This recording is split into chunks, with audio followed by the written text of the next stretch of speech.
નમસ્કાર, ન્યૂઝ પર ઇન્ડિયામાં આપનું સ્વાગત છે. હું છું આપની સાથે કુમાર. નજર કરીએ સમાચારો પર. ગુજરાતમાં કેન્દ્રીય મંત્રી અને રાજકોટ લોકસભા બેઠકના ભાજપના ઉમેદવાર પુરુષોત્તમ રૂપાલાના ક્ષત્રિય સમાજ અંગેના નિવેદન મુદ્દે વિવાદ ચાલી રહ્યો છે. સમગ્ર ગુજરાતમાં ક્ષત્રિય સમાજ દ્વારા વિરોધ કરવામાં આવી રહ્યો છે. રૂપાલાના નિવેદનના વિરોધના પગલે કરણી સેનાના પ્રમુખ રાજ શેખાવતે ભાજપના પ્રાથમિક સભ્યપદેથી રાજીનામું આપતા જ ભાજપમાં મોટો ખળભળાટ જોવા મળ્યો છે. તેમણે રૂપાલાની ટિકિટ રદ કરવાની માંગ કરી છે. ગોંડલમાં ગઈકાલે યોજવામાં આવેલા ક્ષત્રિય સમાજની બેઠકને કરણી સેનાના પ્રમુખ રાજ શેખાવતે ભાજપ પ્રેરિત ગણાવી વિરોધ કર્યો હતો. ત્યારે રાજ શેખાવત સાથે ન્યૂઝ પર ઇન્ડિયાએ ખાસ વાતચીત કરી હતી. હાલ જે રાજપૂત સમાજમાં આક્રોશ જોવા મળ્યો છે, જે પુરુષોત્તમ રૂપાલાએ હાલ જે ટિપ્પણી કરી છે રાજપૂત સમાજ દ્વારા, તો આપ એ વિશે શું જણાવશો? પુરુષોત્તમ રૂપાલા એક સામાન્ય વ્યક્તિ નથી. પહેલી વાત તો ભારતીય જનતા પાર્ટીના કેન્દ્રીય મંત્રી છે. બીજી વાત કે રાજકોટ લોકસભાના ભાવિ ઉમેદવાર છે અને ભૂતકાળમાં એ પોતે શિક્ષક હતા. એટલે આવા બુદ્ધિજીવી વ્યક્તિ જો આવી નિંદનીય ટિપ્પણી કરતા હોય, ક્ષત્રિય સમાજનું અપમાન કરતા હોય, એક જ્ઞાતિનું ખુશ કરવા માટે બીજી જ્ઞાતિને અપમાનિત કરતા હોય તો આક્રોશ સ્વાભાવિક છે, એ ખોટું નથી.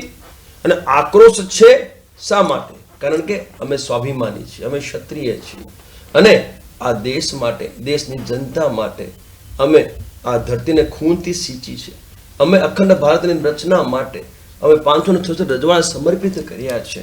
અને આ મંત્રી શ્રી આવું સ્ટેટમેન્ટ આપતા હોય કે મહારાજાઓ અંગ્રેજો સામે ઝૂક્યા અને મહારાજાઓએ રોટીને બેટીનો વ્યવહાર અંગ્રેજો સાથે કર્યું, તો સાહેબ આ આક્રોશ તો સ્વાભાવિક બને જ છે. આ તો અમારું જે સમાજ છે સંસ્કારી છે અને સંસ્કારમાં માનનારો છે. બાકી અમને જવાબ આપતા આવડે છે. એટલે જે આ આક્રોશ છે, આક્રોશ સ્વાભાવિક છે અને આક્રોશ આ ત્યાર સુધી નહીં થમે જ્યાર સુધી આ જે ટિકિટ છે પુરુષોત્તમ રૂપાલાની રાજકોટ લોકસભાની એ રદ નહીં થાય. એટલે અમારી જે માંગ છે એ માંગ છે કે એક દંડનાત્મક શિક્ષાત્મક પગલું ભારતીય જનતા પાર્ટી ઉઠાવે અને આમનું જે ઉમેદવારી છે એને રદ કરે. એ માંગ ગુજરાતના તમામ ક્ષત્રિયો, ભલે રાજદાર હોય, કાઠી હોય, કરડિયા હોય, નાડોદા હોય, હાટી હોય, માહિયા હોય, જાગીરદાર હોય, ઠાકોર સમાજ, તમામ ક્ષત્રિય આજે આક્રોશિત છે એમના એ નિંદનીય અને અભદ્ર ટિપ્પણીના કારણે. એ માતૃશક્તિને છત્રાણી વિશે આવું કહે છે અને એ છત્રાણી વિશે જે છત્રાણીએ જોહર કર્યા છે, માન સન્માન સ્વાભિમાન માટે ને ઇજ્જત માટે જે છત્રાણીઓએ જોહર કર્યા, જે ક્ષત્રિય સમાજે પરિવારો બલિદાન કર્યા, એમના વિશે આ નિમ્ન સ્તરની ટિપ્પણી કરતા હોય તો અમારે તો મેદાનમાં ઉતરવું જ પડે. જે હાલ પુરુષોત્તમ રૂપાલાએ જે માફી માંગી છે, તો શું રાજપૂત સમાજ એમને માફ કરશે કે શું આગળ? અરે ભાઈ, એટલે થપ્પડ મારીને માફી માંગી લેવાની, અપમાનિત કરી અને પછી અમારી માફી માંગી લેવાની. એટલે ભૂતકાળમાં અમે બધાને માફ કર્યા એટલે આ દિવસો જોવા પડે ને. અમારે અમે ભૂતકાળમાં માફ ના કર્યા હોત ને ચમત્કાર દેખાડ્યું જ નથી, આ દિવસ જોવા ના પડ્યા હોત અમને. એમને એવું છે કે ભાઈ વાંધો નહીં, આપણે બોલી જઈશું, આપણે જે માનસિકતા છે આપણે બતાવી દઈશું અને પછી માફી માંગી લઈશું. તો હવે આ માફીનું જે સિસ્ટમ છે અમે બંધ કર્યું છે. સિમ્પલ છે, દંડનાત્મક કાર્યવાહી થવી જોઈએ અને માફી કોઈ કિંમતમાં નહીં આપવામાં આવે.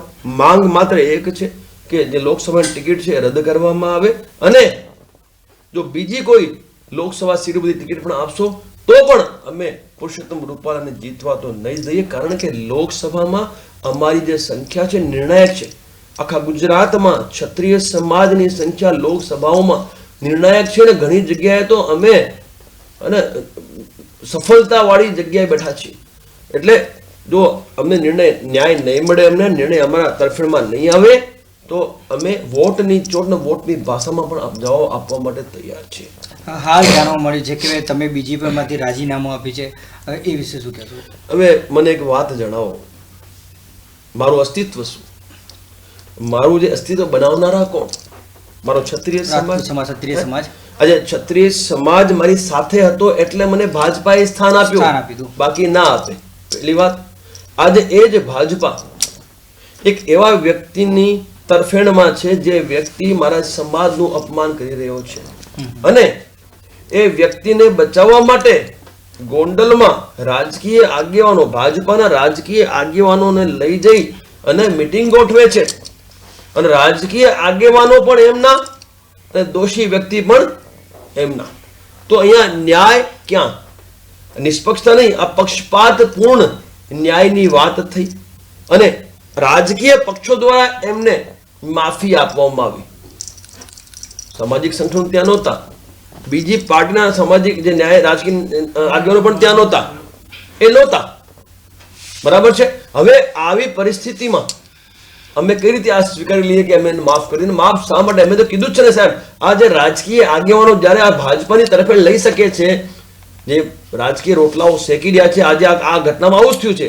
પોતાના રાજકીય રોટલાઓ શેકવા માટે આ લોકોએ પુરુષોત્તમ રૂપાલાજીને ત્યાં માફી આપવા નથી બોલાયા. ત્યાં તમે જો એમનું સન્માન કરવામાં આવ્યું, સારી રીતે સન્માન થયું, બધું થયું અને પાછી રૂપાલાજીનું તમે સ્ટેટમેન્ટ સાંભળો, તમે સમજો રૂપાલાજી ભાજપાનો પ્રચાર કરવા આવ્યા છે કે પછી પોતાની વ્યક્તિગત માફી માંગવા આવ્યા છે?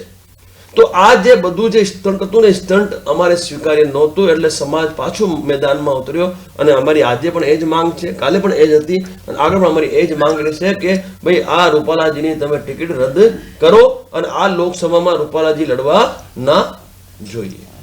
એટલે આ જે મેં રાજીનામું આપ્યું છે તો એટલે જ આપ્યું છે કે ભાઈ હું જોડાયો સમાજના ઉજ્જવળ ભવિષ્ય માટે ને સનાતન ધર્મ માટે.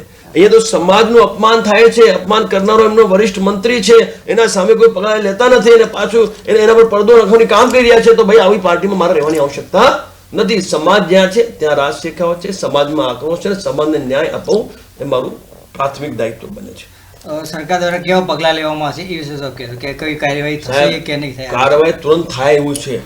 જેમ મેં રાજીનામું ધરી દીધું એ જ રીતે ભાજપાના જેટલા પણ રાજકીય આગેવાનો, ભલે ગ્રામ્યથી લઈને પ્રદેશથી લઈને રાષ્ટ્રીય લેવલ પર જે રાજકીય આગેવાનો બેઠા છે, જો એ પોતાનું રાજીનામા ધરી દે સાહેબ પટેલ ઉપર, તો સાહેબ હું એક ચેલેન્જ કરું છું કે વિધિન 5 મિનિટ્સ જો એ ટિકિટ ના રદ થાય તો. પરંતુ આના માટે આપણે સમાજ હિતમાં વિચારવું પડે અને સમાજની આ આન બાન અને શાનની જે આ સ્વાભિમાનની જે લડાઈ છે એ લડાઈ જીતવા માટે આપણે બલિદાન અને ત્યાગ આપવું જ પડે, તો જ આપણને સફળતા મળે. આર પારની વાત કરીશું. ડિપ્લોમેસી મને નથી આવડતી, ફૌજી માણસ છું, સીધી વાત કરું છું. આ પાર કે ઓલી પાર, એટલે સીધી વાત છે. મને લાગ્યું કે અહીંયા અમારા સમાજનું સ્વાભિમાન હણાઈ રહ્યું છે એટલે મેં મારું રાજીનામું ધરી દીધું. હવે આ તમામ ક્ષત્રિયને પણ ખબર છે, પરંતુ પોતાનું જે વ્યક્તિગત જે સ્વાર્થ છે એને લઈને આ લોકો આજે ત્યાં સ્થાપિત છે, રાજીનામું નથી ધરી રહ્યા. પરંતુ આ સમાજ નોટ કરી રહ્યો છે તમારી દરેક જે ગતિવિધિ છે. આ સમયે જ્યારે સમાજના માન સન્માનનો સ્વાભિમાનનો સવાલ છે, તમારું જે વલણ છે એ નોટ કરી રહ્યા છે અને ભવિષ્યમાં તમને પણ આ સમાજ જવાબ 1,00,000% આપવાનો છે.